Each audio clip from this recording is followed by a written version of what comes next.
Irmãos, Amém. satisfação estar louvando ao Senhor com todos vocês, unidos, cantando em uma só voz ao nosso grandioso e perfeito Deus. Quero convidar todos a abrirem a palavra do nosso Deus no livro de Lucas, Evangelho de Lucas, capítulo 6. Nós estamos expondo o Evangelho de Lucas com a graça de Deus. Um dia nós chegaremos ao fim dele. Estou dizendo isso porque alguém pode achar estranho a escolha do texto de hoje.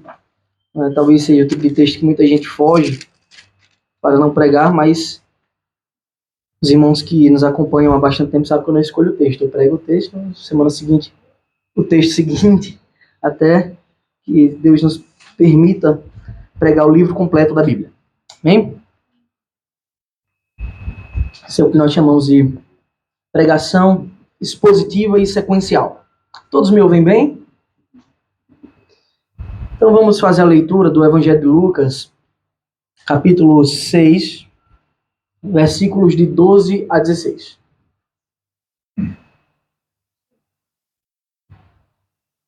Lucas 6, de 12 a 16. Todos encontraram? A palavra do nosso bondoso Deus diz assim: Naqueles dias, Jesus se retirou para o monte, a fim de orar, e passou a noite orando a Deus.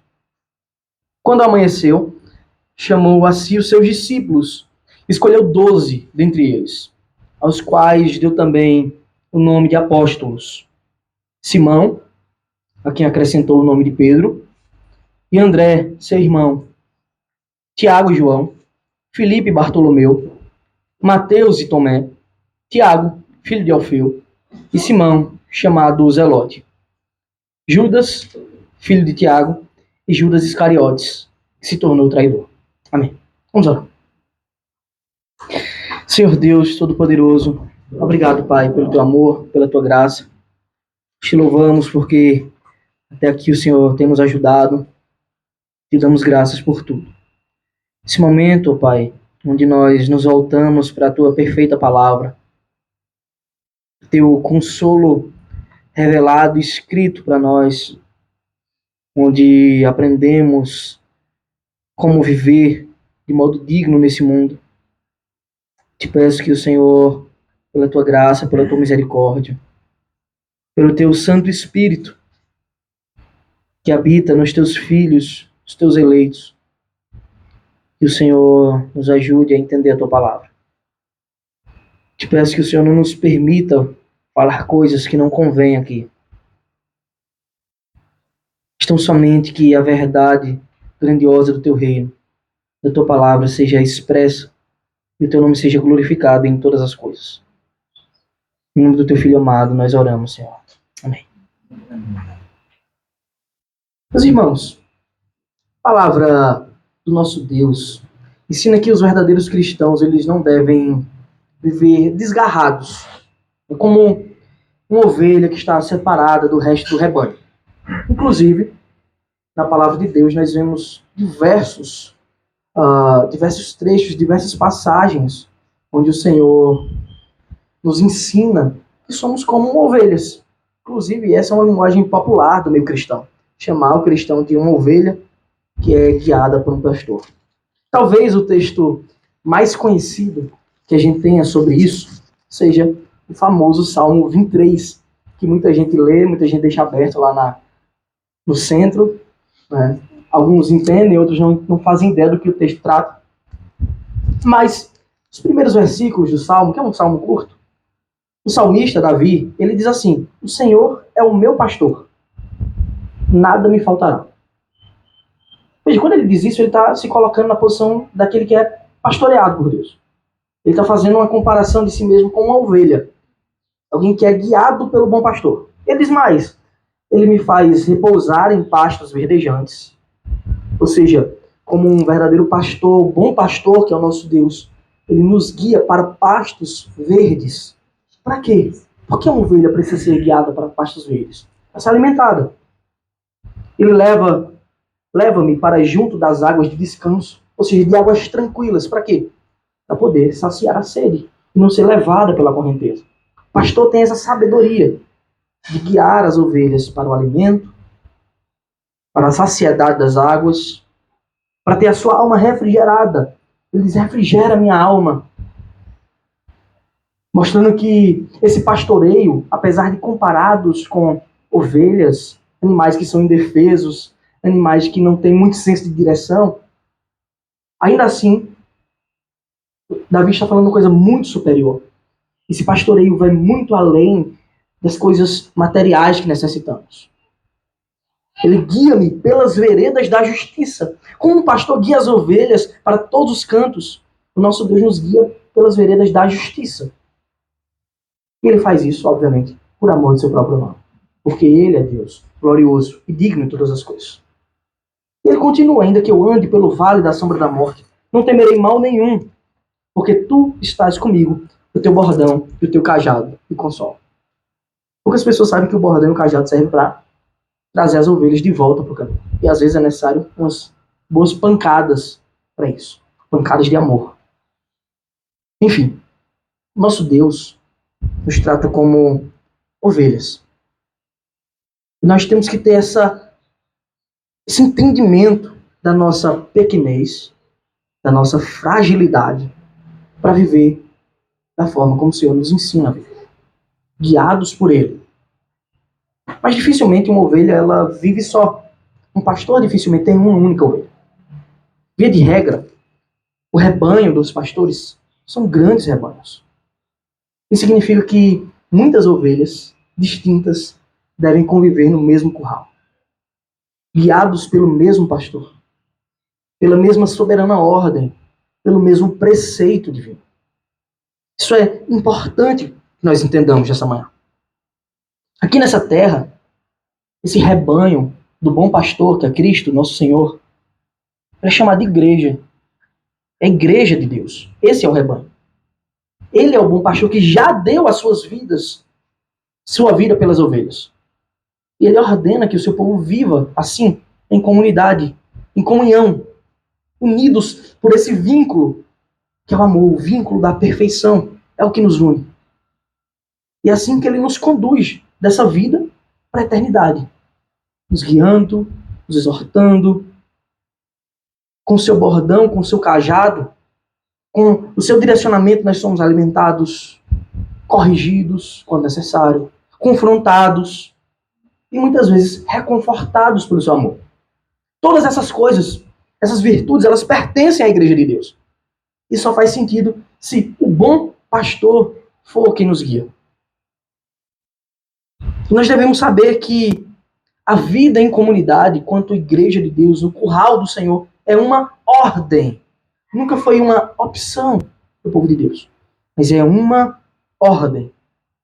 E essa ordem, ela é repleta de desafios. Muitas ordens do Senhor são repletas de desafios. E essa é uma delas, tá? O de viver em comunidade, o de viver em igreja como povo de Deus. Mas esses desafios, eles devem ser vividos pelos filhos de Deus. E devem ser também vencidos pelo amor, que é o vínculo da perfeição. Um desses desafios que eu quero tratar mais especificamente no decorrer dessa mensagem, nessa manhã, é a diversidade. Não como o mundo usa essa palavra por aí, tá? Vejamos o que o apóstolo Paulo fala sobre diversidade em Romanos 12, os versículos 4 e 5.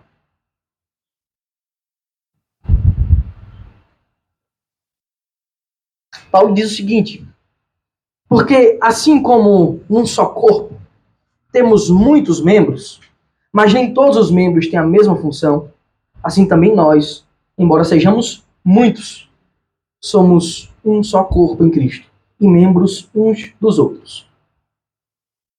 Obviamente, o apóstolo Paulo está falando aqui sobre a diversidade dos dons que estão na igreja. Mas a diversidade dos dons, seja de exortação, de correção, de pregação, exercer o amor, a misericórdia, a compaixão, tantos dons que a Escritura verdadeiramente nos ensina, todos eles também revelam a diversidade das personalidades dentro da igreja. Existem pessoas distintas dentro da igreja. E é óbvio que viver com pessoas distintas tende-se a gerar conflito. O conflito é algo natural. Mas não é para ser superestimado. Nem é para ser aceito. Pelo contrário. O Senhor nos ensina que em seu curral múltiplo, diverso, com muitos dons, com muita gente, porque o apóstolo diz, embora sejamos muitos, ainda assim temos uma coisa que nos une. Um vínculo que é o vínculo perfeito. Esse é o amor. Temos uma só fé. Devemos ter uma só ordem de vida, que são as sagradas escrituras, as sagradas letras. Então, embora diferentes em muitas coisas, há coisas que verdadeiramente devemos ser iguais. E é aí que surge essa beleza grandiosa do Evangelho. Porque, embora muitos e diferentes, a Escritura nos ensina que podemos ter comunhão. Isso é uma grandiosidade do reino de Deus.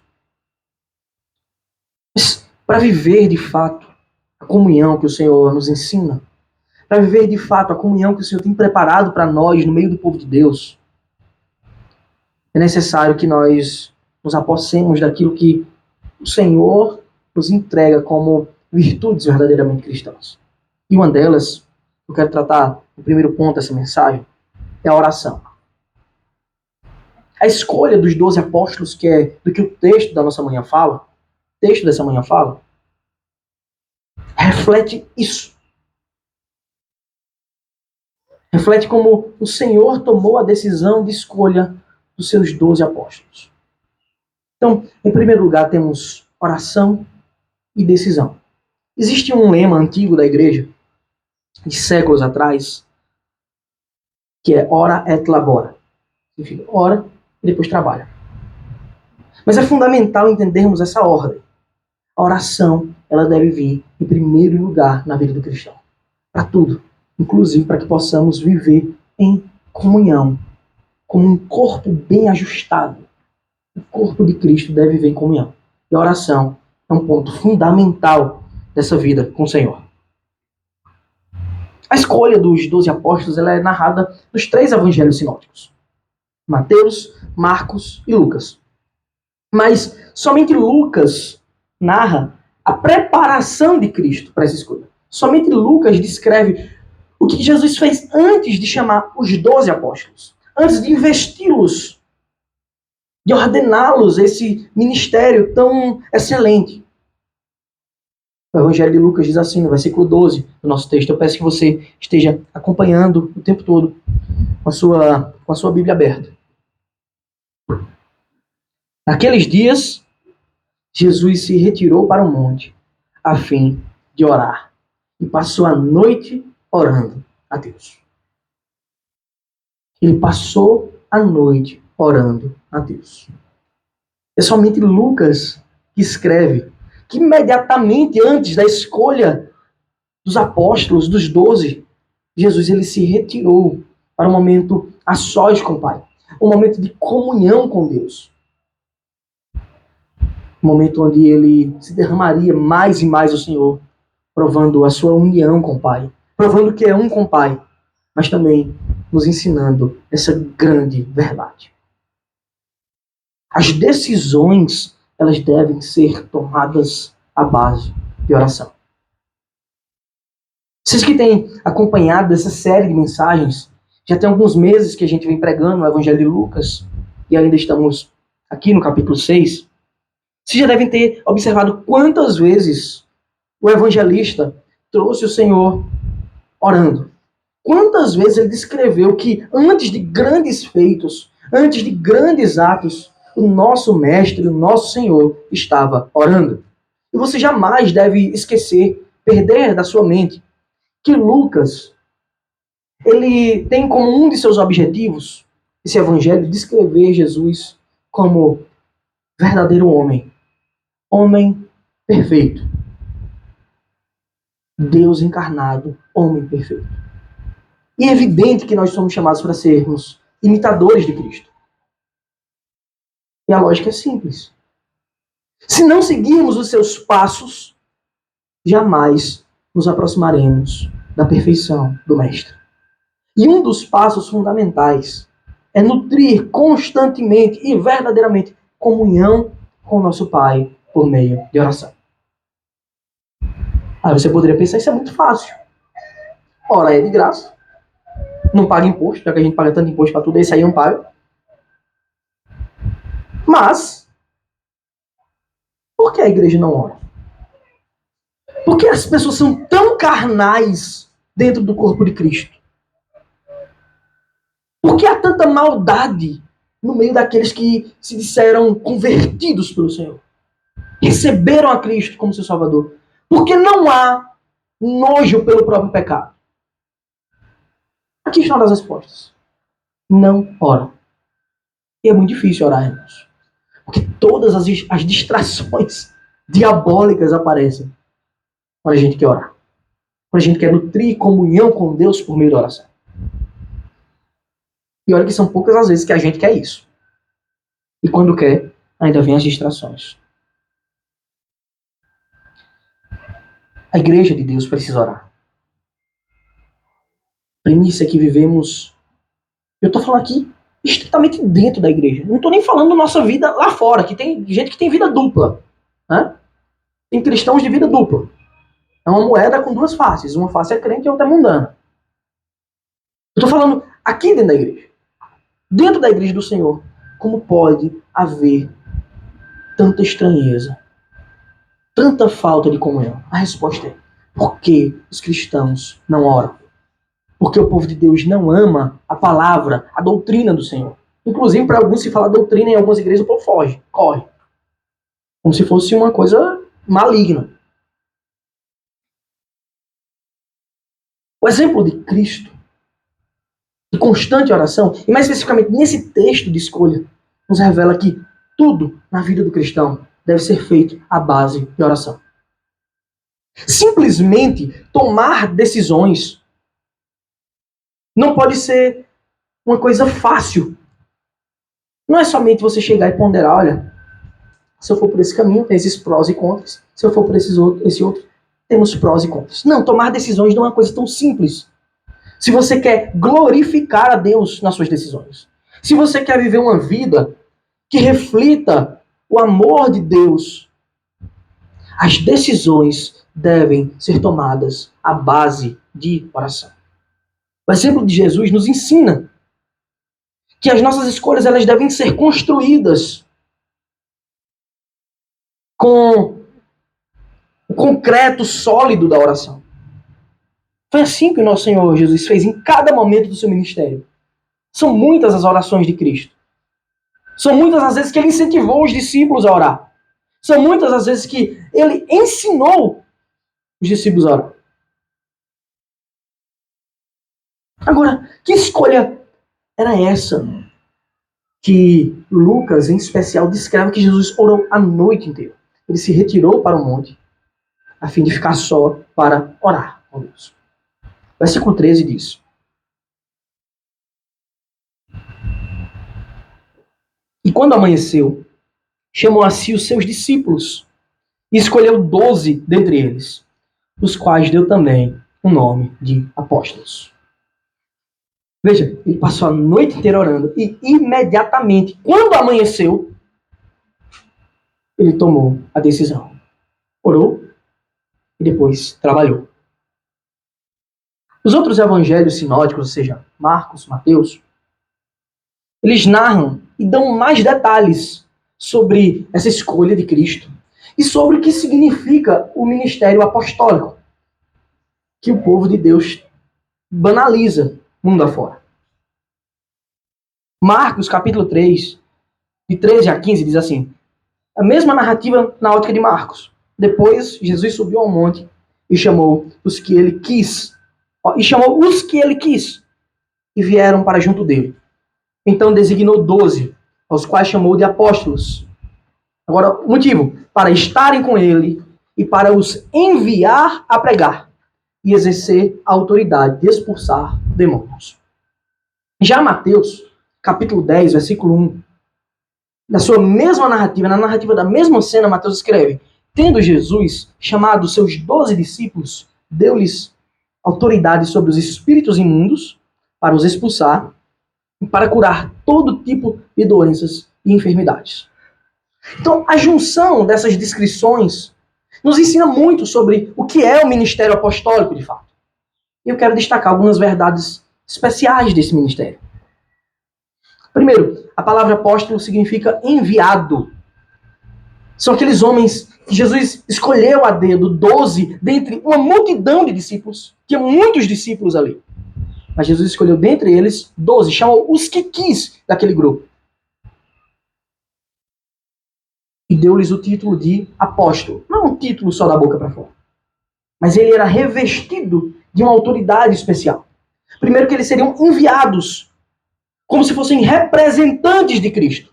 O que Jesus já estava fazendo naquela região da Galileia, de Cafarnaum, como nós já lemos, agora os seus discípulos fariam também, com uma grande diferença. Cristo fazia com autoridade própria, porque ele é Deus. Os apóstolos fariam com a autoridade de Cristo, no nome do Mestre. A escolha dos apóstolos, obviamente, é prerrogativa unicamente de Cristo. Então, em primeiro lugar, se você for para uma igreja, você chega lá, tem alguém com o nome apóstolo, saia. Porque as pessoas não têm o mínimo amor pela palavra de Deus. Elas não têm o mínimo respeito. Isso nada mais é que blasfemar. Porque só quem tem autoridade de escolher os apóstolos é o próprio Senhor. E ele não conferiu essa autoridade a ninguém. Porque quando você faz isso, você está tomando para si uma autoridade divina. E é evidente que às vezes a gente, no linguajar dele, confunde, né? Os discípulos de Jesus, os apóstolos. Bem, Jesus tinha muito mais que 12 discípulos. Ele tinha muita gente que o acompanhava. Homens e mulheres. Mas apóstolos foram só 12. Discípulo é o aprendiz. Os apóstolos, eles também eram aprendizes de Cristo, porque também eram discípulos. Só que eles eram agora enviados. Esse é o significado da palavra. Eles estavam comissionados por Cristo para uma obra especial. Eles deveriam, como Marcos diz, estar com Cristo e pregar. Tanto Marcos como Mateus descrevem que Jesus tinha dado autoridade a eles de expulsar demônios. E Mateus ainda abrange a nossa visão do que Jesus fez naquele dia, dizendo que também foi dada a eles a autoridade de curar enfermidades. Tudo isso que Cristo já fazia. Ele pregava, ele expulsava demônios, ele curava enfermidades. Inclusive, a sequência do texto de Lucas vai mostrar isso.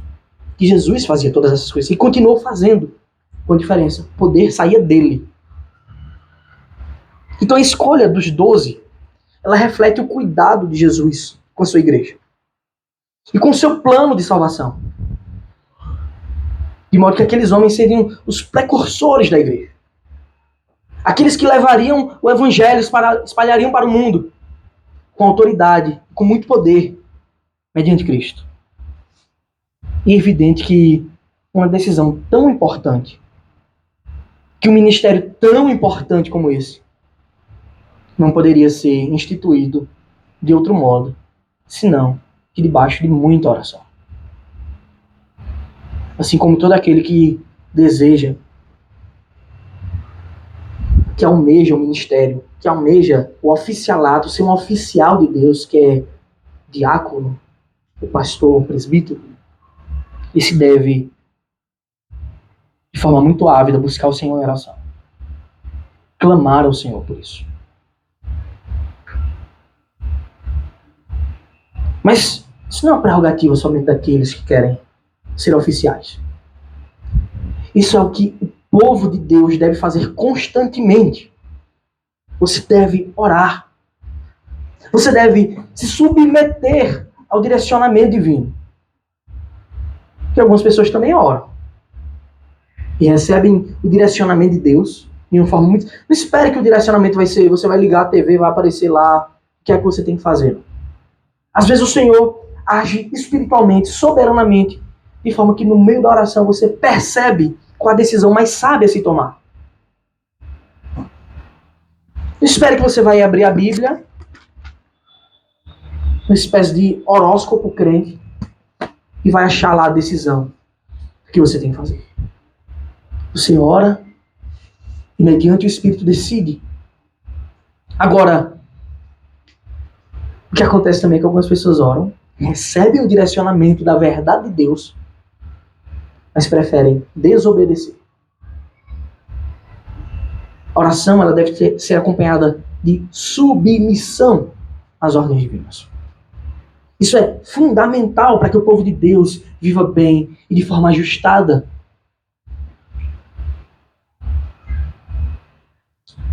E o Senhor nos ensina isso o tempo todo. O Senhor nos revela essas verdades a todo instante, orando constantemente, nos dando exemplo e chamando os discípulos para orar com Ele. E a sua decisão, obviamente, nesse dia que está descrito, foi a decisão da escolha dos 12 apóstolos.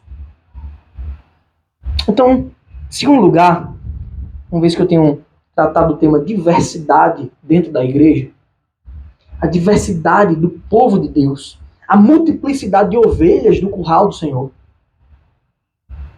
Em segundo lugar, eu quero tratar da diversidade da igreja no corpo apostólico. O próprio corpo apostólico, os 12 que Jesus escolhe, eles possuem uma diversidade tal que nos ensina muito sobre como o nosso Deus faz com que tenhamos comunhão, mesmo com pessoas tão diferentes. O corpo apostólico é um retrato da igreja. E todos os evangelhos sinóticos, eles concordam. Eles não têm uma divergência na descrição dos nomes. Todos os 3 evangelhos sinóticos, Mateus, Marcos e Lucas, eles trazem a lista dos apóstolos e concordam, são os mesmos homens. Não há nenhuma discrepância. Veja, Lucas escreve assim, versículo 14. Simão, a quem acrescentou o nome de Pedro, e André, seu irmão. Tiago e João, Filipe e Bartolomeu, Mateus e Tomé, Tiago, filho de Alfeu, e Simão, chamado Zelote, Judas, filho de Tiago, e Judas Iscariotes, que se tornou traidor.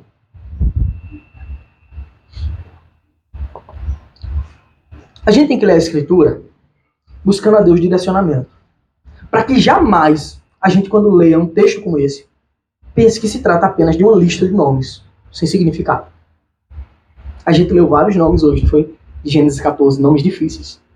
Aqueles nomes são provas históricas de reis que existiram no passado, que situam o povo de Deus no tempo e na história. Isso serve para apologética, para homens que defendem a fé, contra aqueles ímpios que dizem que não aconteceu, que não teve povo de Deus. Tudo é importante na palavra de Deus. Tudo é importante. Esse texto aqui é um desses textos. Aqui, os 12 apóstolos escolhidos por Jesus refletem a igreja de Deus. É um retrato prévio do que seria a igreja do Senhor estabelecida nessa terra. Um retrato do povo que ele mesmo escolheu antes da fundação do mundo, como está escrito, segundo o conselho da sua própria vontade.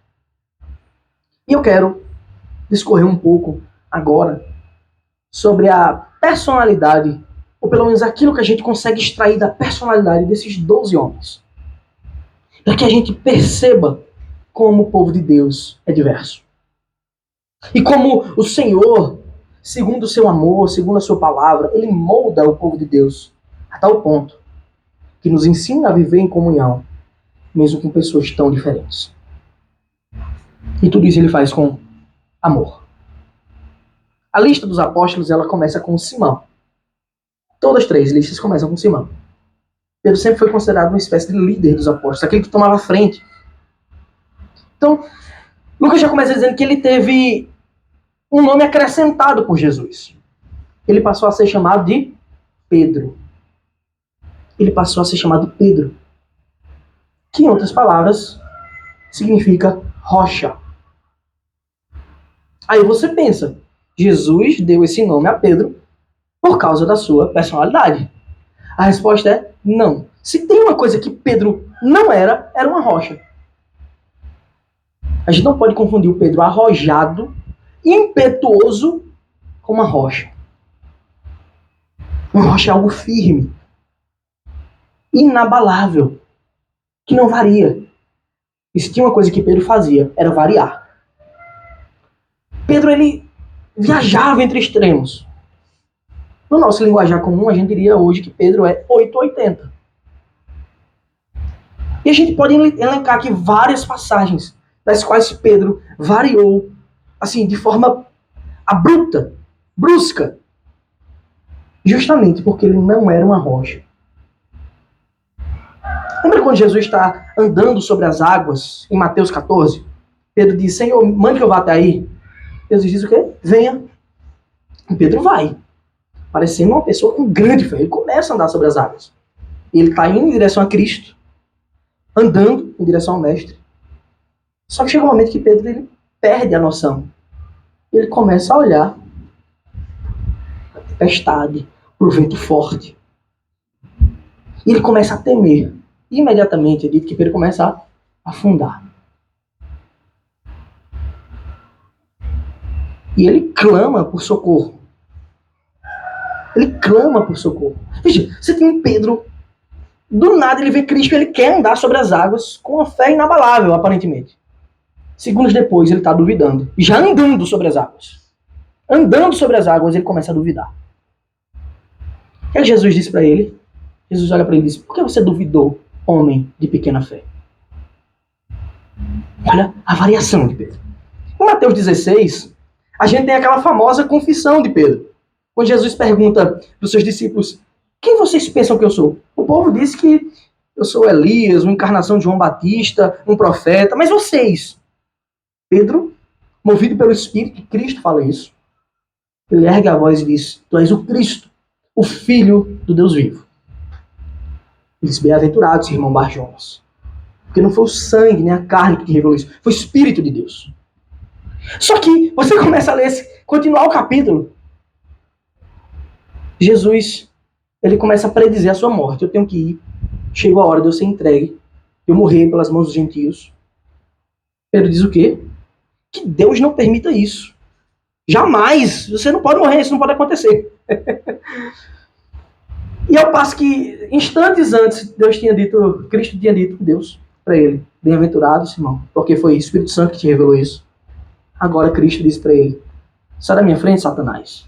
Arreda-te daqui, Satanás. Você para mim é uma pedra de tropeço. Porque não leva em consideração as coisas de Deus, e sim dos homens. Você consegue perceber a variação de Pedro? Em João 13, naquele famoso texto onde Jesus está lavando os pés dos discípulos, e chega a vez de Pedro, Pedro diz o quê? Jamais você vai lavar meus pés. Eu que devia lavar o seu. Jesus diz o quê para Pedro? Quem eu não lavar os pés, quem não passar por isso não tem parte comigo. O que é que Pedro faz? Pois não lava só os pés, não, lava os pés, a mão, a cabeça. Ó, a discrepância de Pedro. Em Lucas 22, Pedro diz a Cristo, eu estou pronto para ir com você até para a morte. E naquele mesmo dia, Pedro nega a Cristo 3 vezes. Pedro não era uma rocha, meu. Mas por que Cristo chamou Pedro de rocha? Cristo faria dele uma rocha. Ele seria moldado até o fim da sua vida. Até o ponto em que se cumpriria as palavras de Cristo. Pedro, hoje você te cinge, você se prende, mas chegará um dia que alguém vai te cingir na cruz. Até o dia que ele teve a honra de morrer por Cristo, como Cristo morreu. E não aceitando morrer como Cristo, a tradição nos ensina que ele pediu para ser morto, crucificado de cabeça para baixo. Ele se tornaria uma rocha. É evidente que ele não se tornaria pelo aperfeiçoamento próprio. Porque ele descobriu a chave do sucesso. Porque ele leu um livro Café com Leite. Para não falar o nome completo. Ele fez isso porque Cristo mudou a vida dele.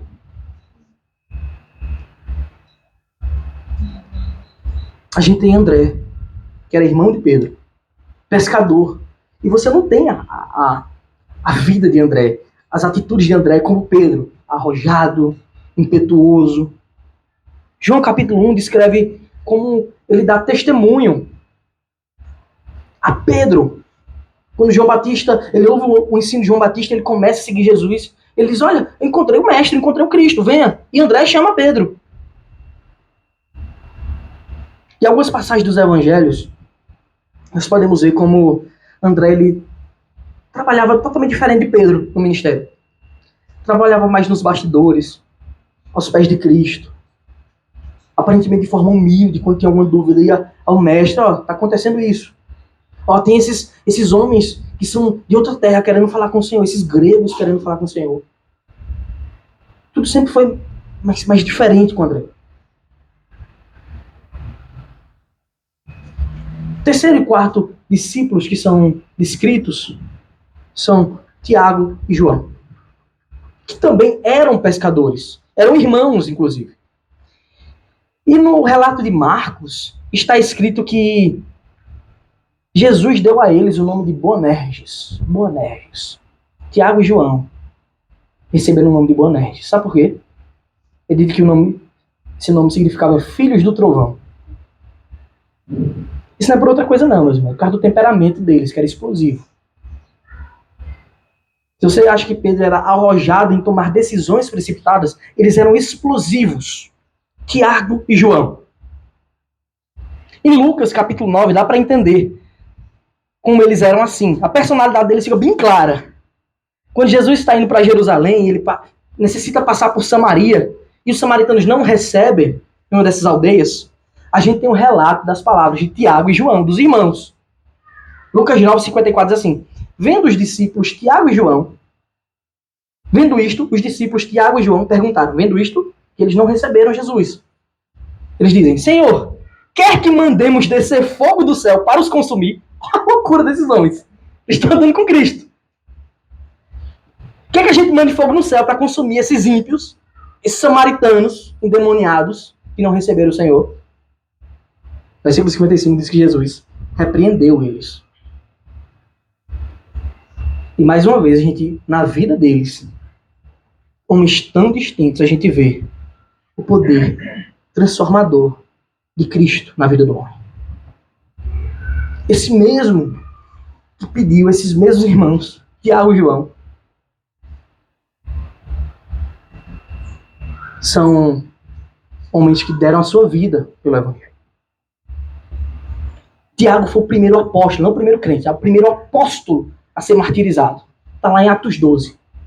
Ele foi morto à espada por Herodes, pelos herodianos.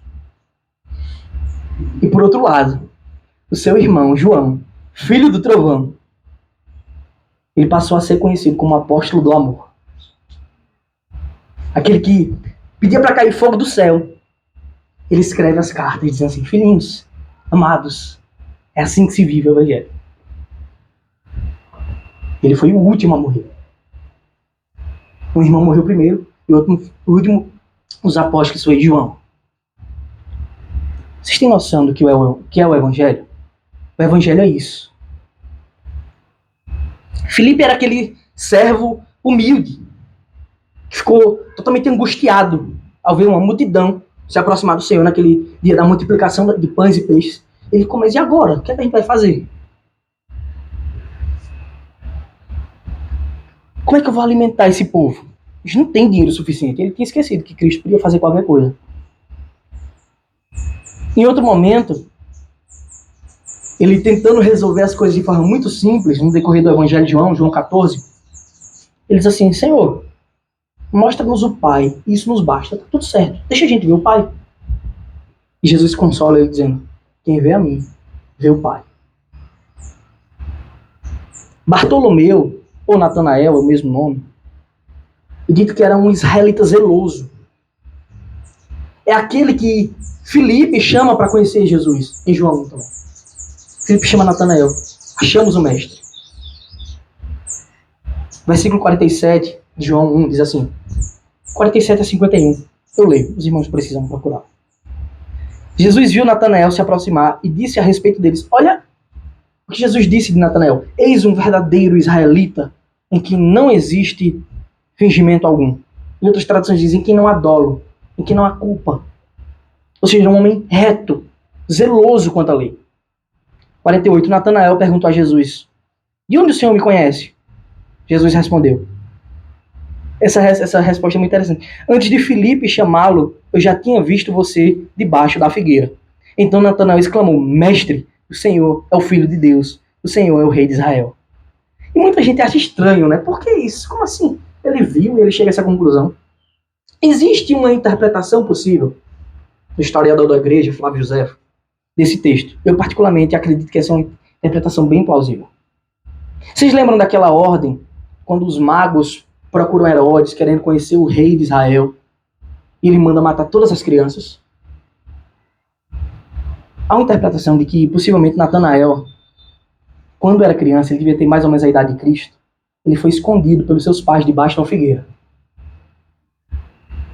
E Jesus está dizendo, olha, eu te vi debaixo da figueira. É por isso que ele se espanta, isso era uma coisa que ele não tinha como saber. Por isso que ele diz, mestre, o Senhor é Filho de Deus, o Senhor é o Rei de Israel. Ao que ele respondeu, você crê porque eu disse que tinha visto você debaixo da figueira, pois verá coisas maiores do que estas. E acrescentou, em verdade lhes digo que vocês verão o céu aberto e os anjos de Deus subindo e descendo sobre o Filho do Homem. O sétimo apóstolo descrito é Mateus, ou Levi. A gente já tratou dele aqui, o publicano. Alguém odiado em Israel. Um traidor que trabalhava no Império Romano, cobrava impostos, defraudava, roubava o povo para encher os bolsos. E esse é um dos que Cristo chama, siga-me. Aquele que quando o Senhor o converteu, ele deu uma festa diante de muitos publicanos. O oitavo nome é Tomé. Tomé era um pessimista. Em João 11 exclama, Tomé falando, ele exclama, vamos também nós para morrer com o mestre. Deixa ele vai logo para o pior caminho, né? A gente vai morrer, o mestre vai morrer, vamos todo mundo morrer. Já em João 14:5, quando Jesus diz que vai para o céu, ele diz, olha, não sabemos para onde o Senhor vai. Como podemos saber o caminho? Em João 20, está escrito pior do que isso ainda. Tomé, um dos 12, chamado Dídimo, não estava com eles quando Jesus veio, após a ressurreição de Cristo. Então os outros discípulos disseram a Tomé, vimos o Senhor. Mas ele respondeu, se eu não vi o sinal dos pregos nas mãos dele, ali não puser o dedo e não puser a minha mão no lado dele, onde estava o buraco da lança, de modo nenhum acreditarei. Passados 8 dias, os discípulos de Jesus estavam outra vez reunidos e Tomé estava com eles. Estando as portas trancadas, Jesus veio, pôs-se no meio deles e disse, que a paz esteja com vocês. E logo disse a Tomé, põe aqui o seu dedo e veja as minhas mãos. Estenda também a sua mão e ponha no meu lado. Não seja incrédulo, mas crente. E finalmente Tomé responde assim. Ao que Tomé lhe respondeu, Senhor meu e Deus meu. Vocês estão percebendo a diferença da personalidade desses homens? O nono apóstolo descrito é Tiago, filho de Alfeu. E quase nada se sabe sobre ele. Até assim, aprendemos que no reino de Deus tem grandes diferenças entre os homens, grande diversidade. Até aqueles de que nada sabemos. Até aqueles irmãos que a gente não faz nem ideia de como são. O 10º é Simão Zelote. E esse nome de Simão, esse nome que ele recebe de Zelote, vem de uma espécie de partido político. Ele fazia parte dos Zelotes. O que isso quer dizer? Eram homens que eram revoltados quanto às injustiças que os romanos faziam. Revoltados contra a cobrança de impostos. Revoltados contra a crueldade dos romanos. Eles eram revoltados a tal ponto que, se fosse necessário, eles fariam uma rebelião. Como no passado tinha tido a rebelião dos Macabeus. Eles estavam prontos para fazer uma rebelião, se fosse o caso. É engraçado. No corpo apostólico você tem um cobrador de impostos e um zelote, que seriam inimigos mortais. No mundo comum, obviamente. 11º apóstolo é o Judas, filho de Tiago, ou Judas Tadeu. É aquele que achava que tinha uma ideia melhor que Cristo. É aquele que achou que tinha uma ideia brilhante. Eu tenho uma ideia melhor, Senhor. Em João 14, versículo 22, ele diz assim: então Judas, não Iscariotes, disse a Jesus: por que razão o Senhor se manifestará a nós e não ao mundo? Na lógica dele é: faça logo isso aí diante de todo mundo, você é todo poderoso, todo mundo vai se converter. Ele achou que tinha um plano melhor que o de Deus. E por fim, isso é muito importante que a gente saiba, o 12º apóstolo, Judas Iscariotes, o traidor. A palavra de Deus revela que ele era ladrão, mas ocupava a posição de tesoureiro do grupo, andava com a bolsa cheia de dinheiro. Justamente ele que vendeu o Senhor por 30 moedas de prata. E nós sabemos o seu fim. Ele era o filho da perdição. Aquele que entregaria o Messias à morte. O traidor. E até isso é necessário que tenha no meio do povo de Deus. Infiltrado na igreja de Deus. Para que a gente saiba que somente a graça do Cordeiro pode nos tirar das trevas para a luz. Para que a gente entenda a pluralidade do povo de Deus e possa agir mediante muita oração e amor. Saber como agir e viver no meio do povo de Deus. Observe que incrível o corpo apostólico. Como ele reflete a cara da igreja. Os irmãos, nós devemos perceber que a igreja de Deus ela é diversa. Nas personalidades dos homens, na forma como eles vivem. E o corpo apostólico é um retrato bem claro disso. E o Senhor, com sua infinita sabedoria, com seu infinito poder, com sua graça, faz com que homens tão diferentes, tão diversos, possam viver em comunhão, em comunidade, um ajudando o outro, um sendo o suporte do outro, unidos pelo vínculo do amor.